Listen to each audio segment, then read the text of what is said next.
I'm your host, Annie Bowles, and this is News du Jour.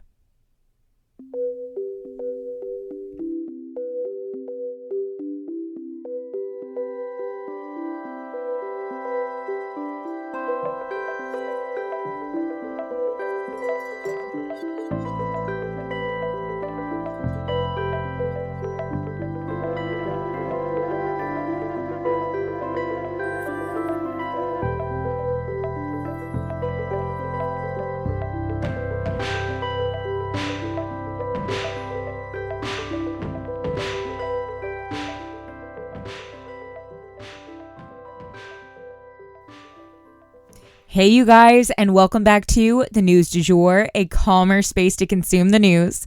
So as I mentioned yesterday, for this last episode of the week, I'm actually coming to you from my mama's guest bedroom closet. So I actually think the acoustics in here might be better than my actual recording studio at home. Definitely no cicada sounds coming through here, but I will say it is very snug in here. If you saw the picture I posted to my Instagram stories, this is dedication. I have a mirror in here. I get to watch myself record. I'm going to try and ignore that. I'm snuggled in though with the extra bedding and all kind of, vacuums and things like that. Anywho, it will get the job done. And at the end of the day, this is how dedicated I am to bringing you guys a calmer space to consume the news. Anywho, we do have two mini stories here for you guys at the top, and then some completely fascinating stories, as well as a really hopeful one for the end. So I'm really excited to end off the week on a positive note. Let's get into the details. So for our first mini story today, I wanted to let you guys know that over the past few days, it has been rumored that Donald Trump's attorneys have been told directly from the investigators to expect an indictment regarding January 6th, and that these charges would stem directly from his efforts to illegally hold on to the presidency back in 2020. Will he go down with the same amount of grandeur with which he pursued his attempt to deceive the American people? I guess we'll know soon. And then for our second mini story, I don't have a ton of detail here, but I wanted to let you guys know that right as I was going to record this, I saw that cheerleading has officially been made an Olympic sport. And I think this is so incredible because cheerleaders are such athletes. If you guys watch Cheer on Netflix, I am addicted to that show. They do so much work and it is such a sport. These are they're capable of doing things I never could do with my body. And I'm so impressed with their athleticism. And I'm so excited that they have sort of a new achievement, sort of lifetime type career that they can achieve within the sport of cheerleading because they deserve it. If we get more details on that, though, I may do a longer story next week. And then I wanted to start off with a shorter story, not really a mini story, but Mitch McConnell and the age of the aged leaders. Let's get into it. So again, this is going to be a short story, but it was pretty alarming. Mitch McConnell, one of the most prominent Republicans in the Senate, stopped talking mid-sentence this week and was quickly escorted away by security members, it seemed like. He was literally addressing the press, though, when this happened, microphones, cameras on him, full force. And again, he just stopped mid-sentence. Somebody shouted, "Mitch, are you okay?" And he was carried away. If you guys remember, Mitch has had a series of health issues throughout his time in the Senate. And let's be real, he is 81 years old. And that is a year older than President Biden. And while I fully support people working until they feel like stopping, I also feel like there has to be a line where you prioritize your constituents and make sure you're fit to lead. Whether it's Pelosi, though, or Biden, or Feinstein, or Trump, we have a ton of prominent leaders who are all in their 80s. And, it's a new day and age. People are living longer, but there's still got to be a line for safety purposes, right? And again, making sure people are fit to lead and able to keep up with technology because technology is increasingly part of safety concerns for our country. But maybe that's what we're establishing here. Where is that line? I hope that Mitch is okay, and I also hope that if he isn't okay, that he will take the time to rest and recover. We're saying a prayer for him and for all of our leaders. Okay, guys, now I have to get into a different story that is a little bit more of a pet project of mine that I love researching on. Public perspective on UFOs is shifting, and there were some hearings in Congress that led to some very interesting discoveries. Let's get into the details.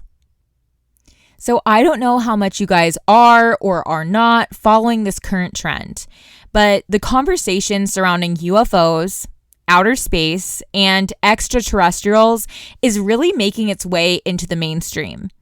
People who are studying this or just asking questions about it are less and less being perceived as tinfoil hat kind of crazies, because this has to do with the fact that we've done more exploring of outer space, and in learning about it and photographing it, it's putting a lot of things into perspective. You know, just how tiny we are on this one little planet in this one little galaxy that, you know, we've come to determine there's so many billions more out there. So us being the only planet with life on it, well, it becomes unrealistic at a certain point, egotistical even.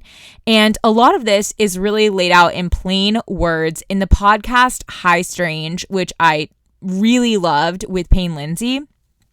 I like this podcast because Payne isn't afraid to ask big questions. He isn't afraid to explore questions we simply can't know the answers to.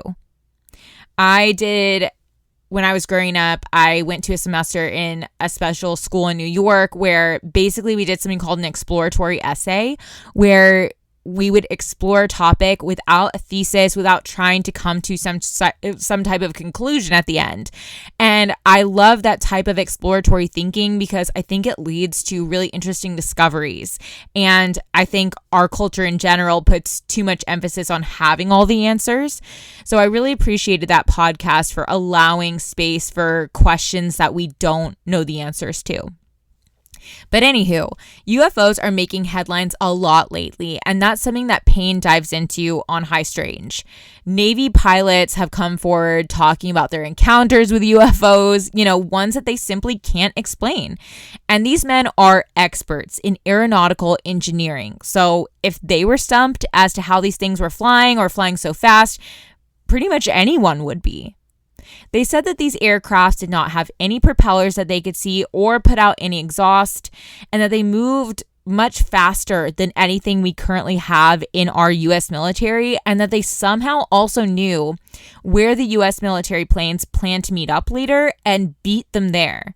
This information was top secret military intel. So either these things were from the U.S. military, and that's how they knew the meeting spot, or they somehow tapped into our communication systems. Either way, it's a little crazy. But this week, lawmakers grilled Pentagon officials and former Pentagon officials for information on this increase in UFO activity. They argued that the military has been secretive to an unnecessary level, and that there's no way that they need to hide all this research and any discoveries from the American people.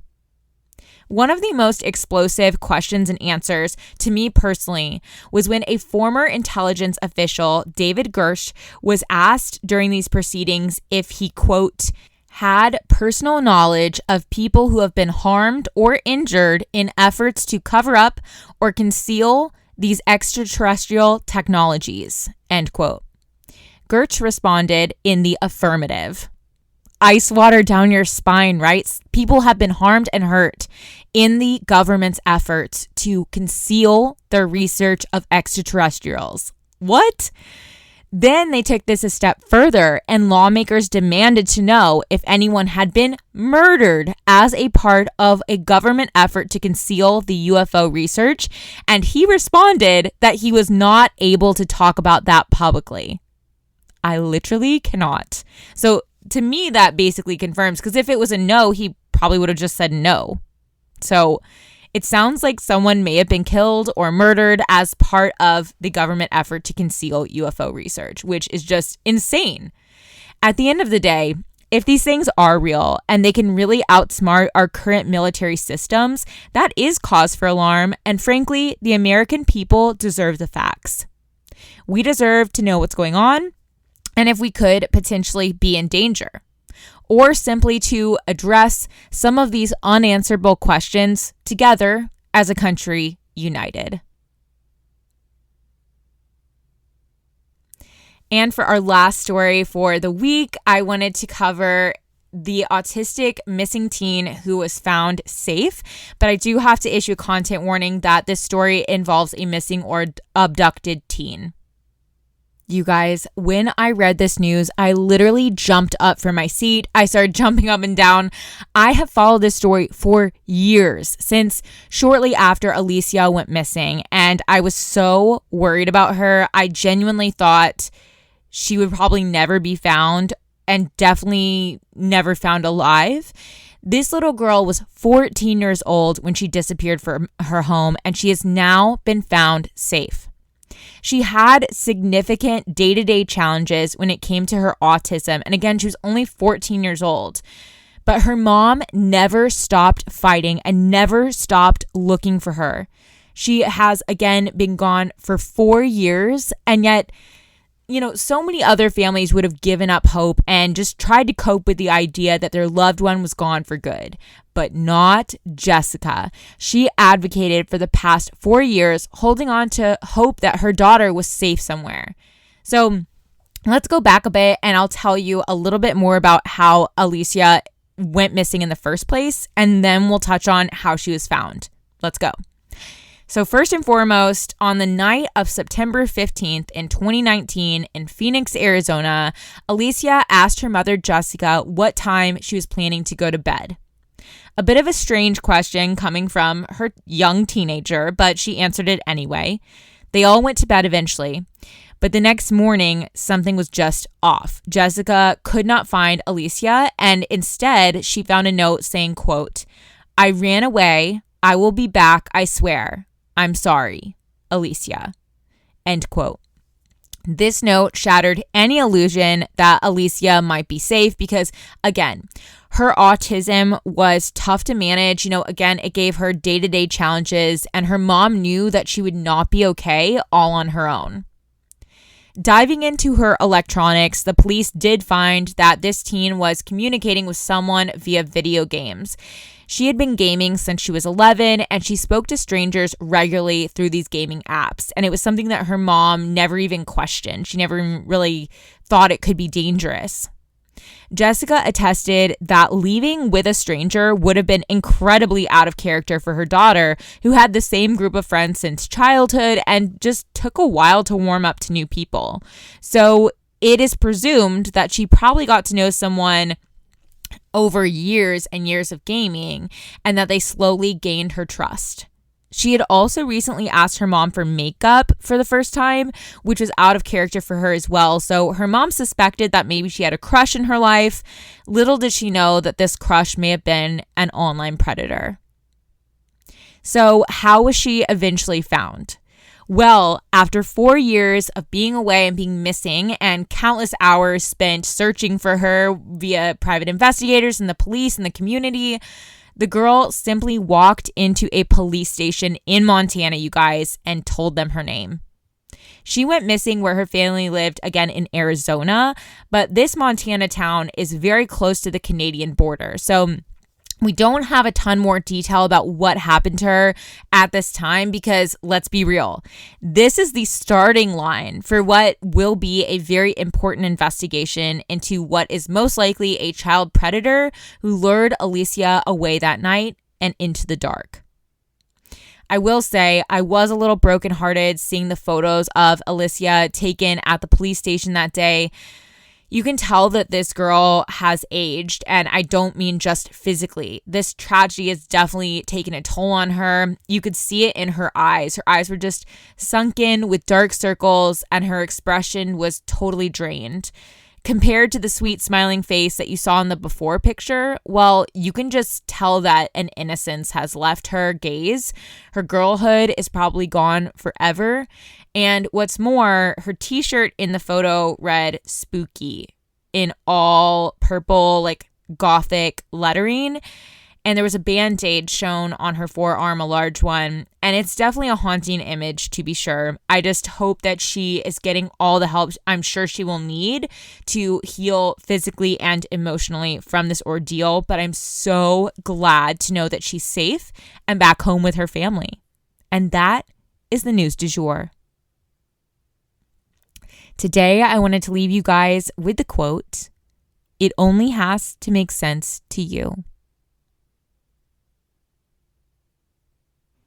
If you enjoyed this episode, please subscribe on whatever podcast platform you use to listen. A rate and review or shout out on social media would mean the world to us and help us be able to keep creating the news du jour. But the best way to support all of our work is to become a patron at www.patreon.com/sugarfreemedia.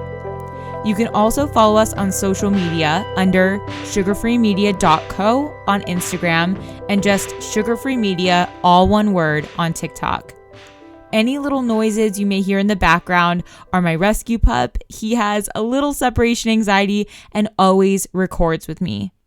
We appreciate you listening and look forward to telling you about the news again next time on News du Jour.